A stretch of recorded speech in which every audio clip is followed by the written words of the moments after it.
क्या आपने कभी सोचा है कि कुंभ मेला कुछ जगहों पर ही क्यों लगता है? समुद्र मंथन की वजह से। तो हुआ क्या था कि समुद्र मंथन के टाइम पे देवता और असुरों ने साथ में मिलकर काम करने की कोशिश किया और मंदाचल पर्वत को यूज करके समुद्र को मंथा। समुद्र मंथन करने की वजह से समुद्र में से कई चीजें बाहर आई, जैसे कि हलाल विष, जो कि इतना पॉइजनस था कि पूरी दुनिया को खत्म कर सकता था। फिर हम सबको पता है कि उसको शिव जी ने अपने कंठ में धारण किया और फिर नीलकंठ नाम से जाने लगे। और फिर प्रकट हुआ अमृत कलश। तो समुद्र मंथन से पहले ये डिसाइड हुआ था कि देवता और असुर जो भी निकलेगा उसको साथ में आपस में बांटेंगे, लेकिन असुर अपनी छल और कपट की आदत से मजबूर उन्होंने छल से उस अमृत कलश को छीन लिया और लेके भागने लगे।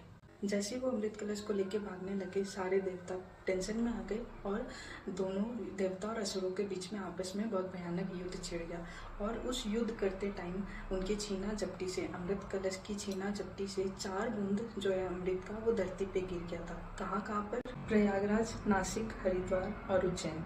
इन अमृत की बूंदों के गिरने की वजह से ये चारों स्थल पवित्र हो गया और इसी वजह से हर 12 सालों में इन चारों जगहों पर ही कुंभ का मेला लगता है। अब हर 12 सालों में ही क्यों लगता है?